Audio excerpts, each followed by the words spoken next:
And now for part 2. But first, a word from our sponsors. Hey Drew, want to be in the wine business and own a piece of a vineyard? Vampire Vineyards? Well, actually yes. They have been in the vampire wine business for over 30 years, and now Vampire.com is expanding and accepting investments from the public, so everyone can become an owner of Vampire Vineyards. Among their many awards and medals, in 2026, Vampire's Pinot Noir has received not just a gold medal, but it was named Best of Class by the Los Angeles Times Invitational Wine and Spirits Challenge. I've sipped the blood of the vine, and it's absolutely to die for. Also, who can say no to the Dracula's Red Blend? A commanding blend of bold red varietals with dark spice and a velvety finish, smooth enough to keep you lingering in the shadows. Shh. Someone's whisper. Psst, psst, psst, psst, psst, psst, psst. But this one whispers my name, Drusilla. You'll be happy to hear many of their bottles come clothed in cute little velvet and silk vampire capes, and some even rest in peace in a fantastic coffin-shaped box. Step into the cellar at Vampire.com to discover the full collection of vampire wines, spirits, and other dark delights. I do look rather fetching in a cape. Tell me more, simple minion. Not a minion. But for our listeners, I will tell more. The investment offering is open till April 30th. For more details, go to wefunder.com/vampirespirits to read all about the opportunity. Well, you know what I say? What? This is nothing to whine about. Hee hee. All right, so getting back to phases.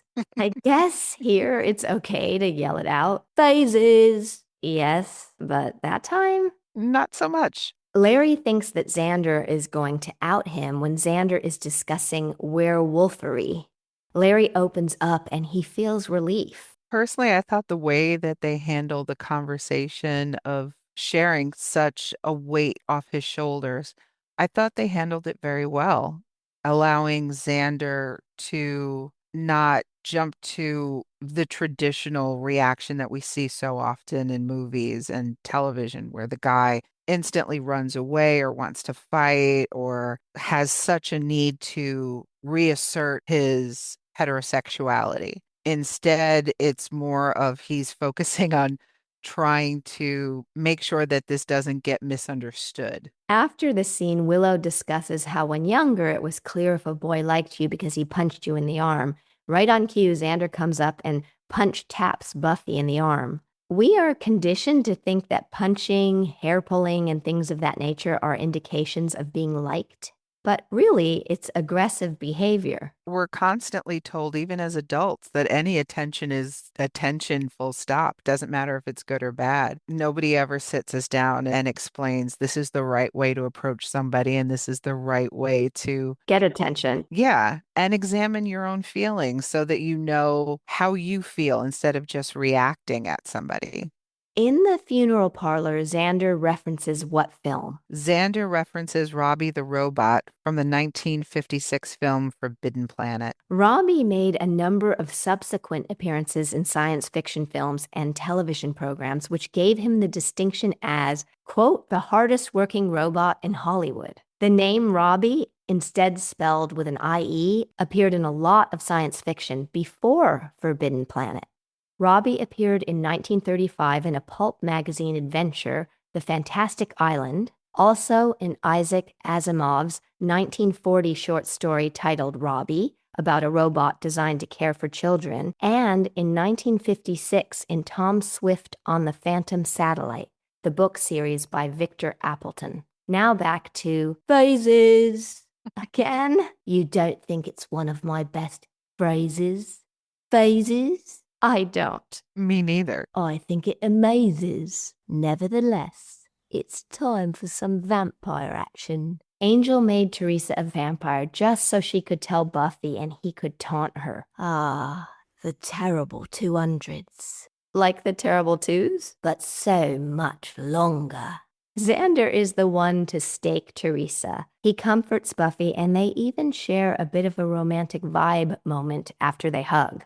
They linger a little too long. We see Xander consider that he might have a chance. Kane is now in the truck prepping to kill the werewolf. Watching him make the silver bullets is just one of those touches that give a character depth. Now we're worried he's going to kill Oz. The next shot is the full moon. Blue moon, you saw me standing alone. Let's continue. You too, revamptees. Blue moon, you saw me standing alone. Without a dream in my heart, without a love of my own. Blue moon, you knew just what I was there for. You heard me saying a prayer for someone I really could care for. The Willow Oz scene balances a couple of things. One, the cute early relationship growing pains that they're going through. She wants to know why he hasn't made a move yet. And two, the imminent threat of danger he possesses. This is the only time his house is shown, by the way. Willow sees the chains. Then he goes full wolf. He begins acting like a howligan. He. Maybe you have to cub your jokes. Don't encourage her, please. I have two words for Oz. Lint roller. I never like having wears over. Too much shedding. She runs, and we're caught between being worried for Willow and worried for Oz due to Kane. They are both in a hairy situation. He. You keep going for it. You've come up with a lot of jokes for Phases. Oh. Giles has a weapon with what he says is phenobarbital. Phenobarbital is an anticonvulsant. Phenobarbital is more of a sedative. Oopsie. Did you notice the continuity issue here? Actually, I didn't. Ooh. Giles's glasses disappear and reappear between shots. It's not immediately noticeable because Willow comes in with such intent and energy. Double oopsie. Buffy fights Kane to stop him from killing Oz. Then she battles Wolfie. Yes. Willow tranquilizes Oz. It had to be Willow, story-wise. This is the logical conclusion. Buffy shows Kane her strength by bending his rifle. This puts an end to his misogyny. Or at least he's going to leave Sunnydale. He probably will continue to be a jerk. But Larry is being less of an asshole. Bullies are not comfortable in themselves. Now that he is, he's behaving decently. To use the wolf analogy, he doesn't have to go out of his way to present himself as the alpha male.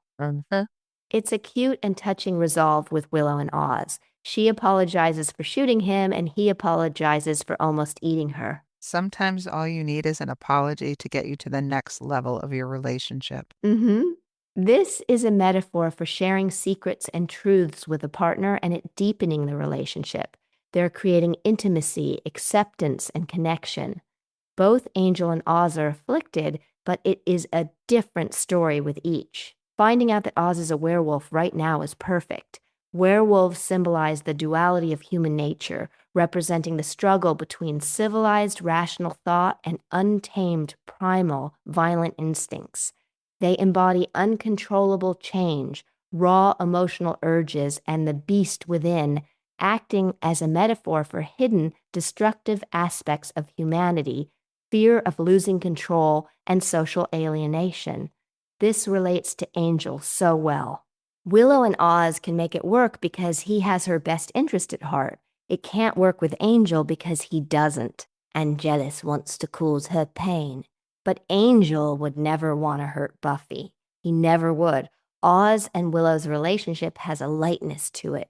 Angel and Buffy's is all darkness since the end of Surprise. Yes. This last scene is a great lesson. Willow and Oz being honest with each other really does bring them together. It would have been easy giving each other space like Giles and Jenny did, but instead they move forward. Willow kisses Oz and he admits to himself that he's in love. This explores mental health.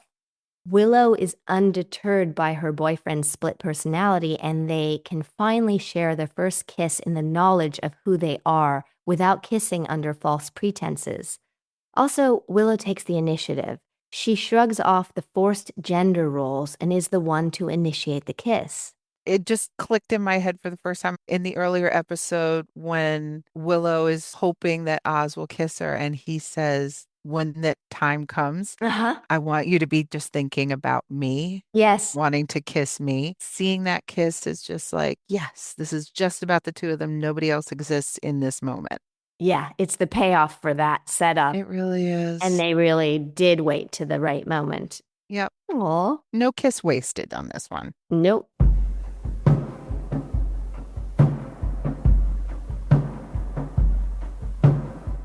Hey Drew, what are you reading?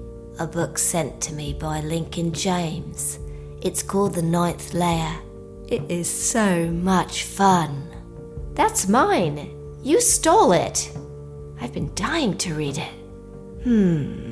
He told me The Ninth Layer is about Alex, who joins a small research group on what should be a controlled, supervised geology expedition. But as the team ventures deeper underground, the cave begins to change. The air hums, the walls glow faintly, passageways shift. The exit disappears. Cut off from the surface and from one another, fear fractures the group. Paranoia sets in, and something in the darkness seems to be watching, waiting. As friendships erode and survival instincts take over, Alex is forced to confront a terrifying truth. Some places are not meant to be explored, and some depths don't let you return unchanged. A claustrophobic horror thriller about obsession, isolation, and the cost of digging too deep. I love these feel-good stories. Paranoia, horror, and the psychological toll of fear? Feel good? The Ninth Layer is available on Amazon or on the Lincoln James website. For our friends in Europe, you can get the books at all major resellers. Now, run along. You're distracting me from reading my book.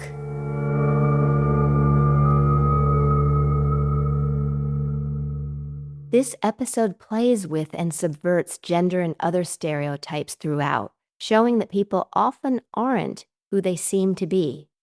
Although Cain seems like a jerk and is a jerk. He's more odious than Oz's beast because he has no ability to self-reflect, doesn't contain his beastiness, and in fact revels in it. It's cool that Oz is neither defeated nor cured. As I talked about in part 1, the witch episode is referenced with Amy's evil mom confined to the trophy. This serves a couple of purposes. It sets up Amy coming back next episode, and phases bookends at the beginning and end with the containment of evil.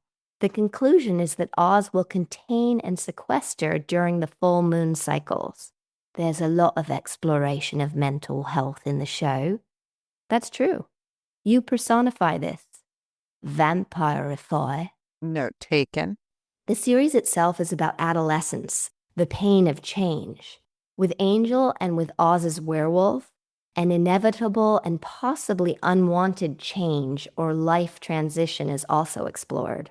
I still don't know what I was waiting for, and my time was running wild, a million dead-end streets, and every time I thought I got it made, it seemed the taste was not so sweet.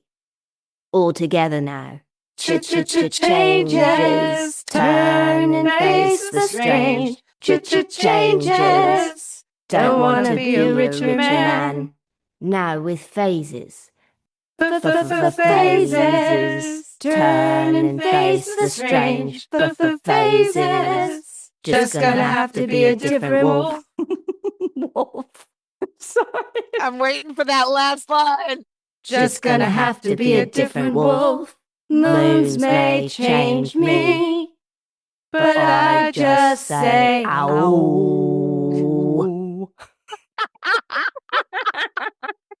Oh my God. The relatable themes for phases. Yes, let's pause. PAWS and reflect. He. Let's not. Let's definitely not. The relatable themes include sexism, misogyny, male dominated relationships, and violence. The vast majority of this is explored through Larry and Kane. Larry starts off the episode being a bullying jock, but once he embraces who he really is, that falls away. Kane makes untrue assumptions. We also have Angel lurking and Oz, who defies the violence in him also by embracing who he really is and figuring out how to cope by keeping himself from hurting others. This episode, Phases, yes, also focuses on change and transformation. This is a potent theme in any coming-of-age story, and it certainly is explored throughout Buffy. We are all multifaceted. We have many conflicting and diverse aspects of our personalities. Buffy shows the path to becoming one's strong, independent self. Even after the horrendous rejection by Angel, Buffy becomes even more fully her authentic self. For some of us, it is a longer journey to become our authentic selves.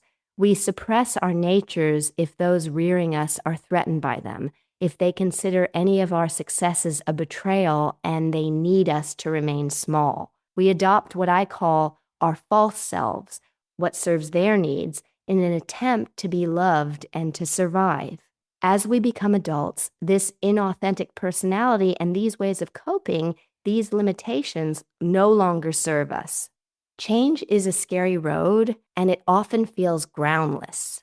But stretching, tapping into the power and strength that each and every one of us has, even if buried, is liberating and exciting. I've found that the fear and anxiety of doing contrary action is actually excitement. Have you found that when you stretch out of your comfort zone, because even an uncomfort zone is comfortable in a certain way, an uncomfortable negative way of living can have the benefit of familiarity, which can feel controllable and safe, even if it's not. There are times that I've stayed in uncomfortable and painful situations because I understood how to handle that. And it didn't seem as difficult as doing something really outside of myself and being in a much happier and healthier situation. And what did you relate to most in the episode? I related to the idea of hiding part of yourself away to not only protect the ones you love, but also to protect yourself. Feeling like if you can control this part of your personality so that it doesn't ruffle any feathers and it keeps you in a comfortable path, then somehow everything can be okay. I can have control over this one area so that it's not as bad or it's not as difficult. And honestly, when I finally stopped putting the energy into masking that part of my life and instead embraced it and almost celebrated it, it was such a relief and it's been life-changing. Do you mind sharing what it is that you were keeping hidden? You know what? Yes, I will share this. I have some health issues, and I spent most of my life hiding them from my family, my friends, my work colleagues, always with a smile on and saying I was fine and just taking care of it completely out of sight of anybody and making it just my own thing.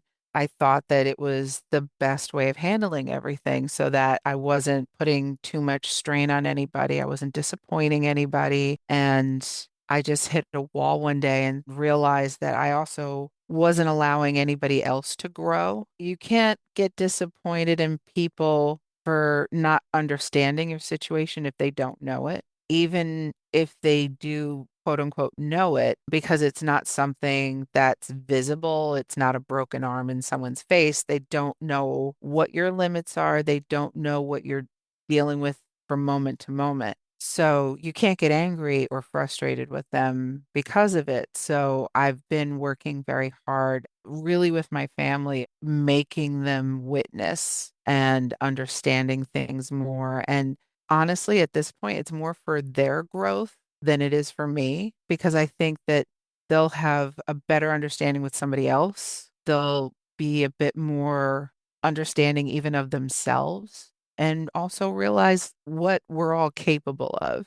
I think too quickly we're ready to count ourselves out or fall apart or just limit ourselves based on other people's expectations. And when you start to realize what everybody else can manage, what you can manage, all of a sudden it's like, wait, I am capable of all things. But it's also so lonely for you to have taken all of that on yourself in terms of the weight of that, too. It must have been a big relief to let go of some of that and not only have it on your shoulders. I don't know if so much of a relief. I think it was harder to put down because it became an armor. It felt vulnerable. Yeah, vulnerability is a lot harder for me than anything else. So there was a time when I wouldn't even be discussing it like this. It's huge that you're discussing it like this.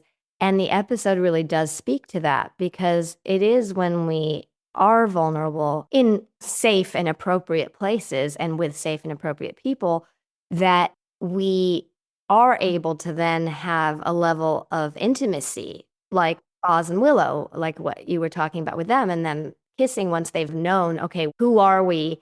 And we accept each other. Obviously, we'll take care of what the difficult parts are. In that instance, he has to stay sequestered, etc. The supernatural element that we're dealing with there, but it's not a dissimilar thing. Yeah, there are days that I am not out and about and I'm not chained up in my basement or anything.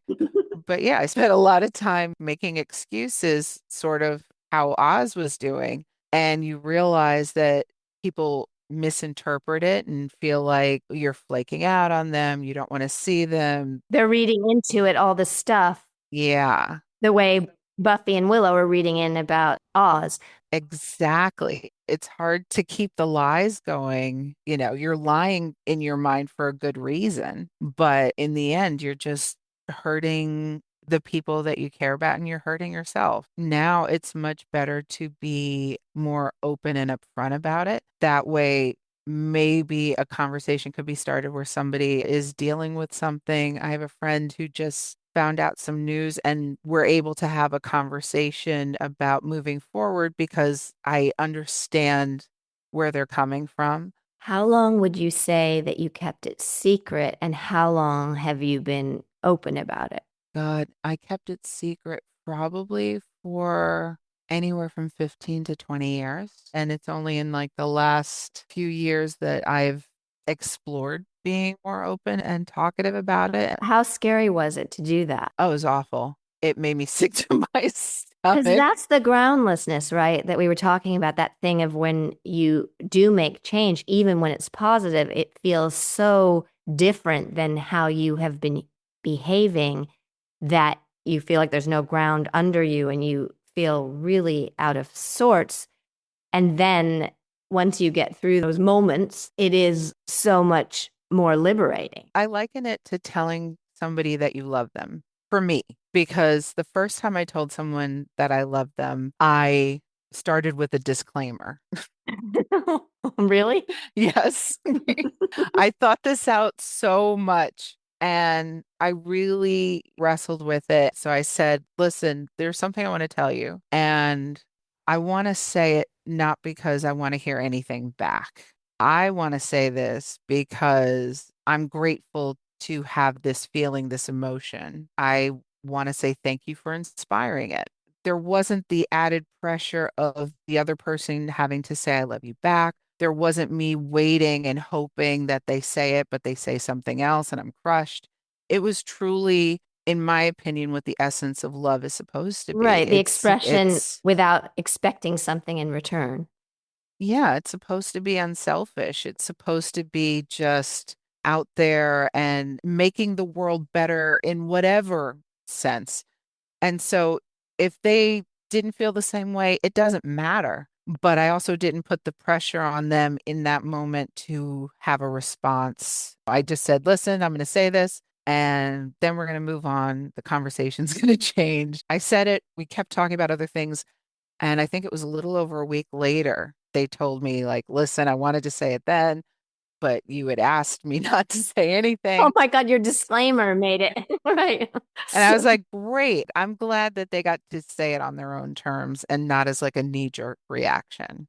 I had that with my first boyfriend. He told me he loved me, and I think I told him 3 months later because I didn't want to say it till I felt really comfortable saying it. And I wasn't used to the feeling that we did have that was safe that I didn't have in my family. So I really was trepidatious. Uh-huh. And then it was funny because when I said it, he said, I knew you did the whole time. I just knew you did, but you were going to come and say it when you were ready to say it. So he wasn't feeling bad for the 3 month wait because he felt it, even though I Yeah. articulated it. But I think that's beautiful. It's such a big moment, and we put so much pressure on it. I think it's great that everybody isn't forced into a scene. They have their own time. Maybe they think they feel love, but it isn't until later that they have that aha moment and they're like, oh no, now I'm in love. I think it's the same thing as revealing a part of your life. You know that once you do this, there isn't really a going back, and you have to be prepared for, Whatever happens. yeah, how you're going to feel, just like how Larry felt afterwards. He was so afraid of his world changing, but it ended up being a good change. We're all afraid of having that moment, but the fear isn't the most important thing. The most important thing is for you to feel good about yourself, feel comfortable with yourself, feel proud of who you are. I'm proud of my scars as well as my smile, all of it, because without one piece, the whole thing falls apart. What is the line of dialogue? Before we go on, I just want to tell our listeners to stay wild. Hee hee. Of course you do. Born to be wild. Born to be wild. Born to be wild. All right, with that soothing rendition, it is time to ask, what is the line of dialogue from this episode that you would get as a tattoo? Well, you mentioned it earlier. It's when Buffy says after meeting Kane, Mein Furrier. I love that one. yeah, Mine is just like the synopsis. Grr. Oh, grr. Again, that is not in the episode, nor does it summarize it properly. Be nice, or I'll go grr and make you go, oh. No need to do that. My picks are when Buffy simply asks about Larry and Xander defensively blurts. Must you continue to push and push? And Willow when she says about Oz. He said he was going through all these changes, then he went through all these changes. I also like when Willow says, I like you. You're nice. And you're funny. And you don't smoke. Yeah, okay, werewolf. But that's not all the time.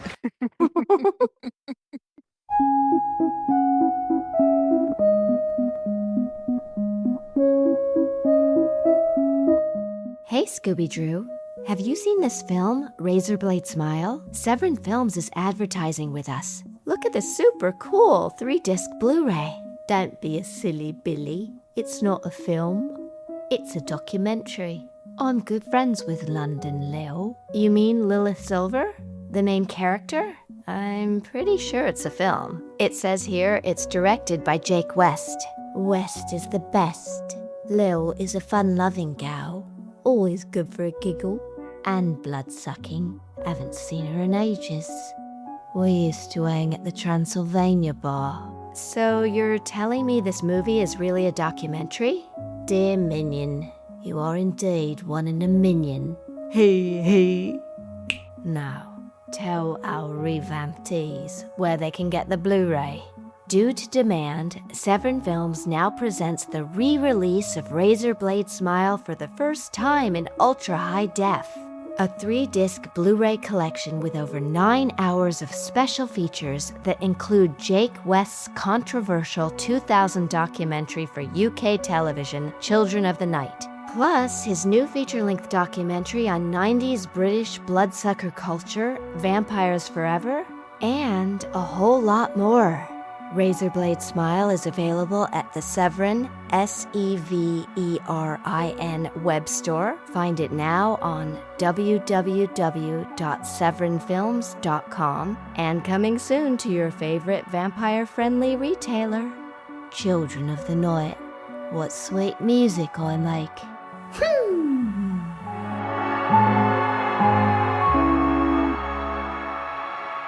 Let's get ready to puppy! If you want to be considered as a contender for this season's trivia battle, please email revampedpod@gmail.com. Yes, be sure to include your name, where you weigh in with your number of watch-throughs, where you're located, something interesting about you or something you think would be good to share, and Your social media handles.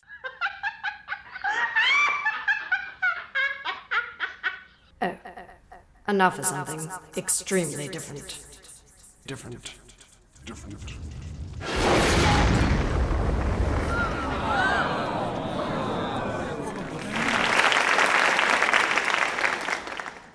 We have been on a jag of talking about celebrity run-ins.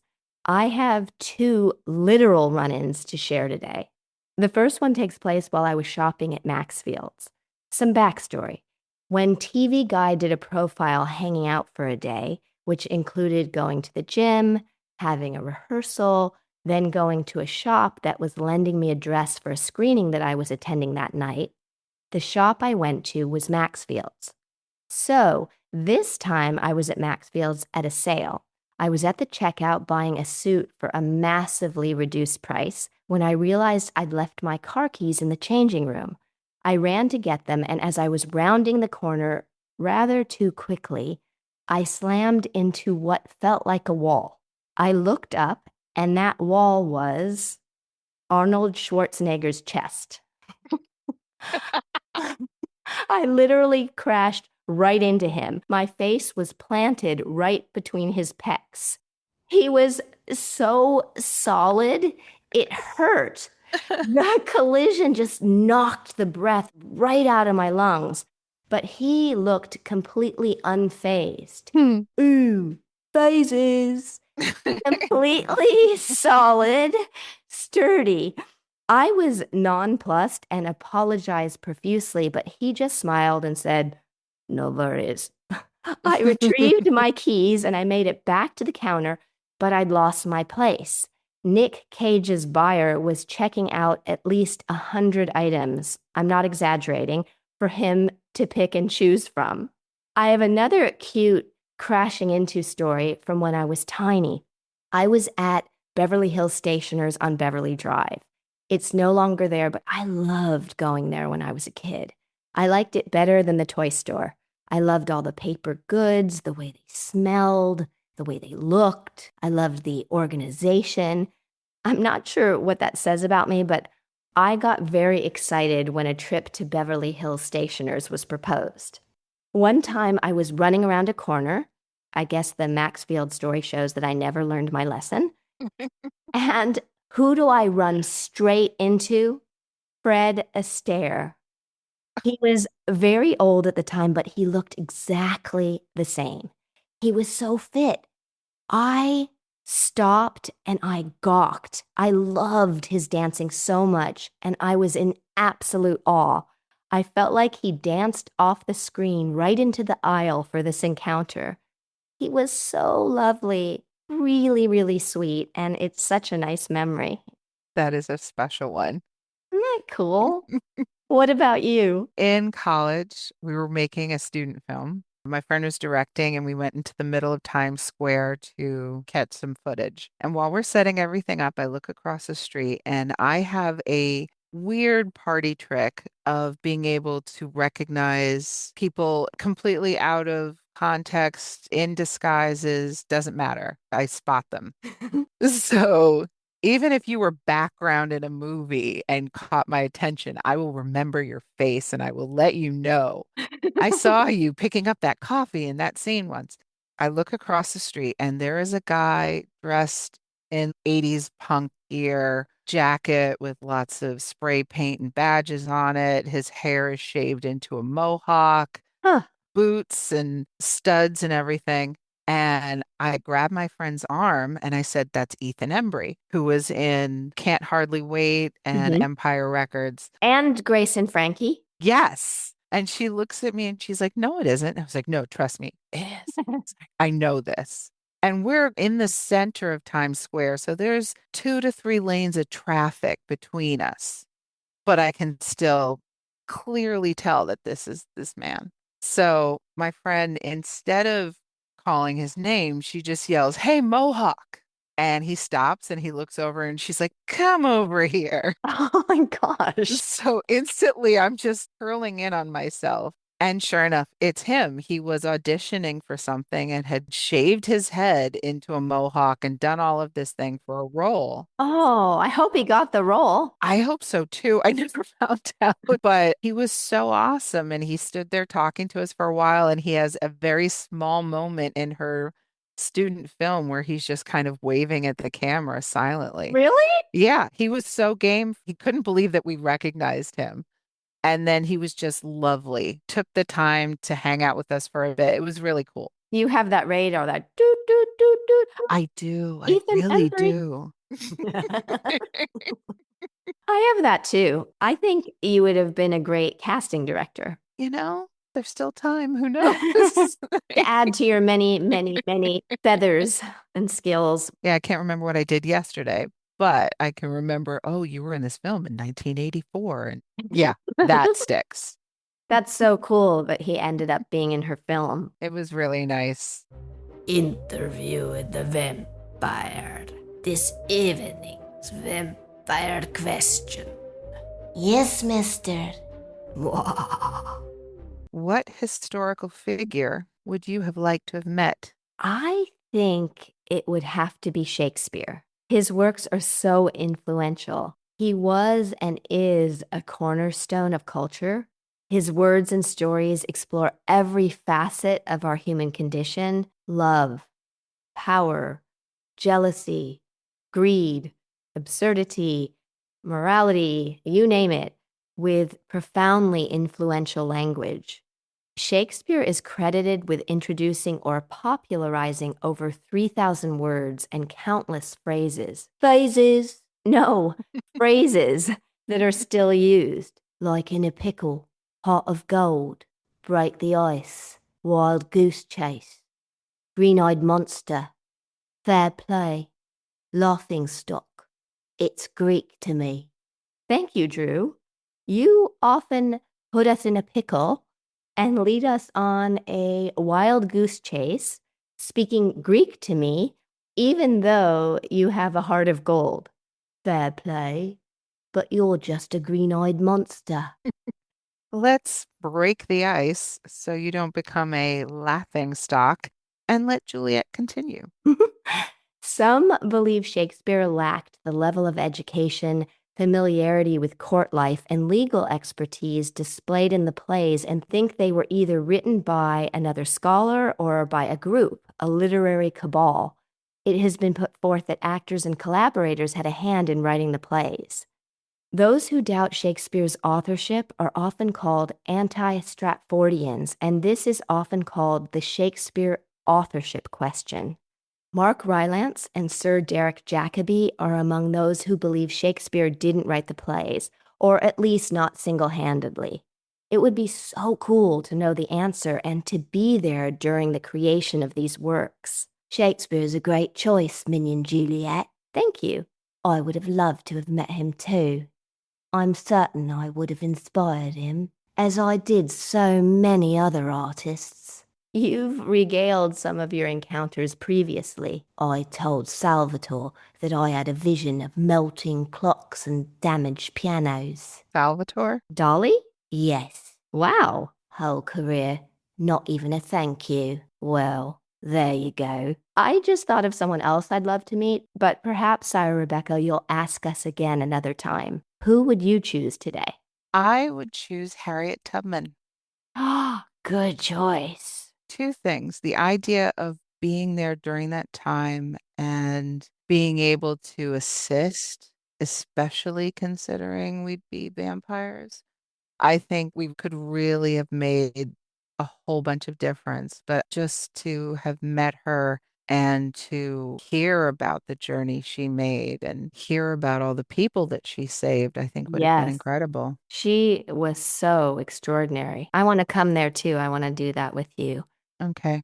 I'll Yeah. go with you to Shakespeare as well. All right. Well, I have a theory about Edward de Vere. oh, cool. We must talk about that. So you are an anti-Stratfordian yourself. I am. I wrote a paper on it in high school and got a terrible grade because my teacher didn't agree with me. Oh my gosh, that's Don't not worry. When that movie Anonymous came out, I Uh-huh. tracked down my high school teacher to say, see, I'm not the only one. That's so weird to give a bad grade just based on a different opinion.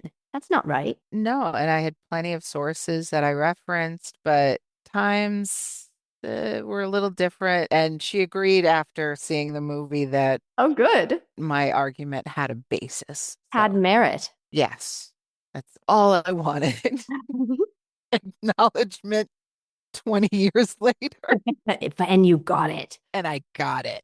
Revamptees, please correspond with me on our... Wait, we need one more serenade. Do we, though? Don't you think so, Sire Rebecca? What is it? Werewolves of London. Okay, it is fitting. Hmm. All together now. Revamptees, too. I saw a werewolf with a Chinese menu in his hand, walking through the streets of Soho in the rain. He was looking for the place called Lee Ho Fooks. Gonna get a big dish of beef chow mein. Ow, werewolves of London. Ow, ow, ow, ow.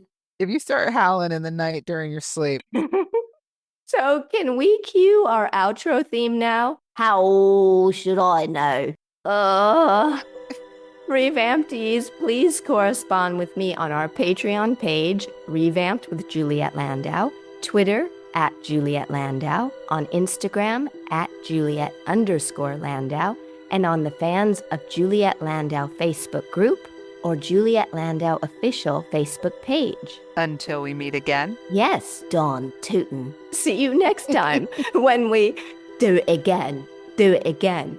And until then, rewatch, revamp, reinvent, and be remarkable you. Boop boop be Drew.